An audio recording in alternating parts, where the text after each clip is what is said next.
I still get depressed on Sundays. Like I always know when it's Sunday, the slowness of Sundays. Something about the glare, the whole day kind of lasts forever. They were slow, but not lazy slow. And, there was a routine. The whole day was kind of set up beforehand, and the routine almost never changed. Orbital routine is different. It's satisfying. It gives our time a shape and substance. Those Sundays were shapeless despite the fact you knew what was coming. Time falling away, that's what I feel here. Time becoming slowly older, enormously old. Has it ever occurred to you how completely death-orientated the psyche is? It's funny, like the whole survival compulsion, the obsession with tomorrow. Most of the time, the psyche can't see farther than its own tombstone. Now, why has it got this strange fixation? Because every night it's given a pretty convincing reminder of the fate in store for it: sleep. It's simply a pseudo-death. Of course, you're not aware of it, but it must be terrifying. Sleep is a genuinely traumatic experience. We do this all the time, all of us. We become ourselves beneath the running thoughts and dim images, wondering idly when we'll die. The lost thoughts, the memories that range through decades, and then the wait. The whole point of waiting, just to be waiting. Even when something's happened, you're waiting for it to happen. And then nothing, a leap out. Time unfolded at its usual sluggish, half-confused pace. And ask yourself this question: do we have to be human forever? Consciousness is exhausted. Back now to inorganic matter. This is what we want. We want to be stones in a field. We dream of extinction. And it's not like or unlike anything. Things are just way out of whack and could crack at any moment. The big spirals there are breaking up, and they're saying goodbye, and there is no point lingering in a secluded room in which whatever happened take forever to happen. We've been running now for over 1,000 million years.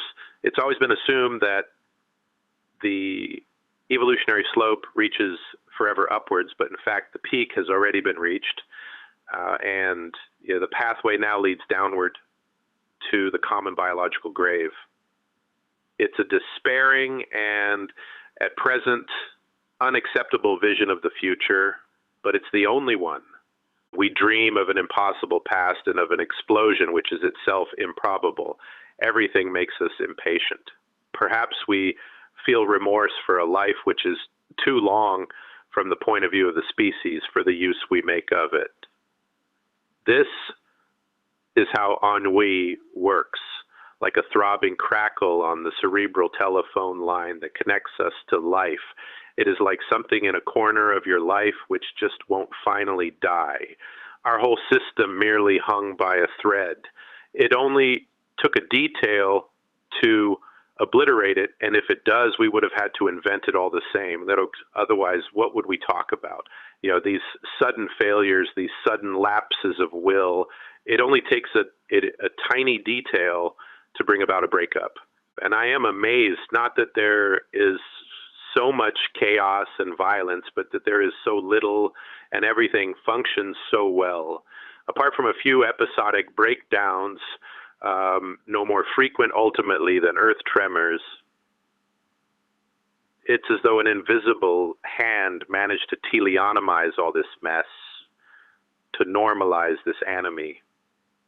In a system as perfect as this, you only have to be deprived of breakfast to become unpredictable. Sometime I think it would be the ideal for human beings, too, to be able to spell out at least some of the billions of their potentialities and then disappear in the assumption of the universal paradigm. Although this probability is coupled with an anticipation which is both radically improbable and most necessary. Minuscule probability, maximum necessity.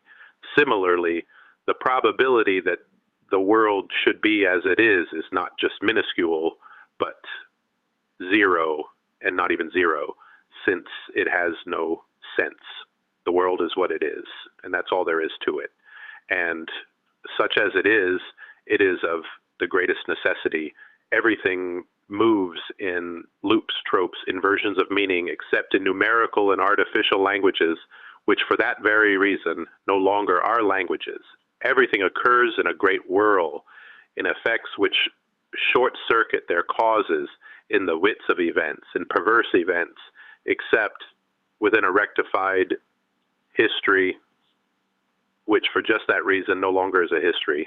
Something is there from the beginning, runs like a spiral through a whole life, but one day, most often unexpectedly, it is over. We are all Buster Keatons. We are doomed to disappear just as the heroes of silent cinema disappeared with the coming of the talkies. There will soon be as many artificial neurons on Earth in all of our intelligent machines as there are in the totality of our natural brains, 120 billion neurons each. Are we not running the risk of canceling each other out like matter and antimatter? Is there space on the Earth for as many artificial species as natural ones, for as much pseudo-substance as substance, as much artificial as natural intelligence? I don't even really know. Prophesying catastrophe is banal. The more original move is to assume that it has already occurred. This changes all the conditions of the analysis, since it relieves us of the hypothesis of a future catastrophe and of any responsibility towards it. An end to the preventive neurosis which sways all our actions in a twilight glow. The end of history, the end of the real, the end of the dinosaurs. There is a lost time for everything. The lost time is over.